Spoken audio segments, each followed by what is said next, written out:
that we just found out that one of Epstein's lawyers was dating one of the prosecutors back in 2007 before they, or as they were arresting him and prosecuting Jeffrey Epstein, right? I mean, you you can't see my wife. Her jaw just dropped.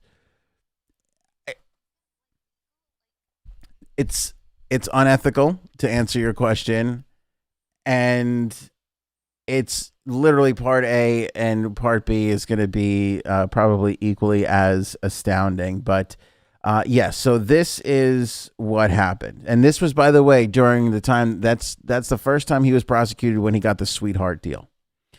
It came to light Lillian Sanchez, who was a member of Epstein's defense team, in 2008, when he was facing a potential federal indictment and life imprisonment for sexually abusing dozens of girls between 1999 and 2007, was, or had dated, I should say, not was dating, had dated Matthew Menchel, one of the prosecutors who worked on the plea deal. The romance came to light this week after the Justice Department Office of Professional Responsibility issued a report slamming the Florida prosecutors for poor judgment in this deal. Sanchez and Menchel dated in 2003 when they were both employed at the Southern District of Florida's U.S. Attorney Office. They later broke up, but never disclosed the relationship while they were both working on the Epstein deal. So you might say, what's the big deal? They dated 5 years ago, 5 years before this happened, and they broke up. What's the big deal? You might say, lawyers date other lawyers, and this kind of thing probably happens all the time. But at the same time, if it's not that big of a deal, then why not disclose it when you're working on it? Why do they have to find out all these years later that you were dating and you didn't disclose it? Right? Shady.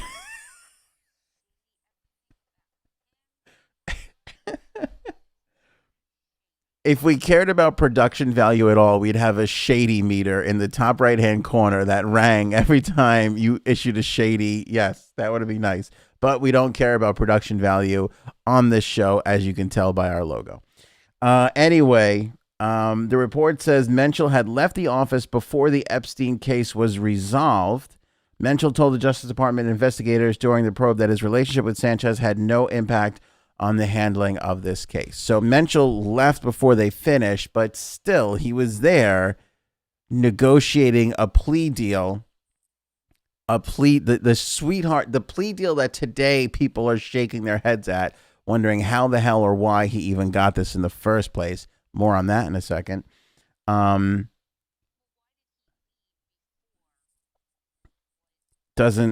It doesn't really say. Maybe he got a different job offer or whatever he got. Republican Senator Ben Sasse from Nebraska said in a statement, quote, letting a well-connected billionaire get away with child rape and international sex trafficking isn't poor judgment. It is a disgusting failure. Americans ought to be enraged. Epstein should be rotting behind bars today, but the Justice Department failed Epstein's victims at every turn. Yeah. So, I mean, this is just one of those things where this is just, again, part A of this where, you know, I always like to try and dissect both sides and see what's what. And if it wasn't that big of a deal, it wasn't that big of a deal. But again, then just disclose it. Be like, hey, we dated 5 years ago. You know, and then you let everybody decide what sort of an impact that will have from there. But wait, more on this, because we haven't talked a bunch about Alex Acosta yet, and we're about to get into that right now in part two. But first,